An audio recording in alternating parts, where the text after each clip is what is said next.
handle for my teapot is going to be a strap handle that goes over the top. And I've developed this process to make a handle that looks like it was pulled, but isn't, because it's kind of difficult to pull a really long handle from porcelain. And you need a lot of extra clay on both ends of the handle attachment if you're gonna pull it, to hold it from while you're doing the pulling. Instead, I'm just gonna work from this coil of clay. And right now, I'm making sure I have a little extra mass at each end, which will be the attachment points. And that I'm in this sort of shape that this will be the underside of the handle.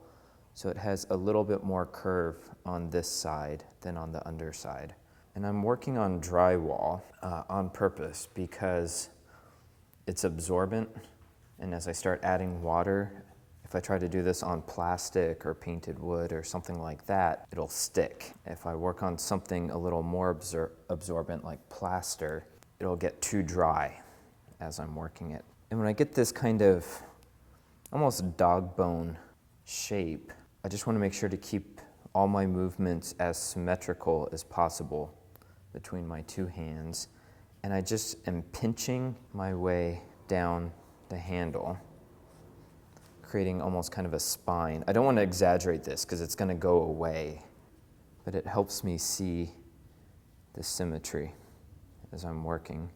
And I like to work back and forth and address both sides the whole time. I started with 1 pound of clay. It doesn't need to be a pound, but I found that for this size teapot, I like my handle to be right about 16 inches. And if I use a pound of clay, I kind of get right there. This clay was fairly wet, and that's actually a really good thing, because if the clay is even just a little on the stiff side, it starts to split open on the edges, because this piece of drywall is constantly pulling moisture from the clay, and so are my hands. I'm trying not to get the board unnecessarily wet, and it's obviously much wider than the handle, so I can constantly be moving to dry areas of the board. And at first, I'm kind of focusing my attention on the edges and trying to smooth out the dents I made with my fingers. And now I'm moving on to actually stretching the handle a little bit. So constantly flipping. And you'll notice I'm not holding the handle vertically for long periods of time, making it support its weight. Instead, I'm flipping it quickly and decisively.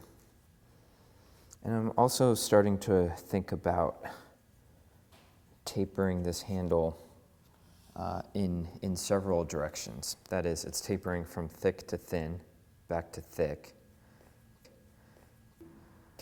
And I also want the center to be thicker than the edges. I want a relatively thin edge on the sides. And the biggest problem I have with these is sometimes making them too thin. And I don't always know they're too thin until after they've gone through the high fire and they kind of relax one way or the other and look like they've been in the wind. Now I'm pretty close to the length I want. I'm going to switch from sponging to compressing with a rib, and that's going to remove some of the water from the surface and give me this smooth surface that I'll try to maintain through the assembly. This may be a little wide, so I'm just going to cut off a little bit off each side. And it's important once you start this cut to be decisive and keep moving with the knife. And that leaves me with this, again, kind of blocky profile edge. So now all my attention is just on that part of the handle. And it's not quite as wet as it would be had I just pulled it, but it is very wet now. It's wetter than the clay out of the bag. And so it needs, usually in my studio, a couple hours to set up. So that's good for now, and I'll let this stiffen up to a really soft leather hard, and then I'll do any additional cleanup it needs.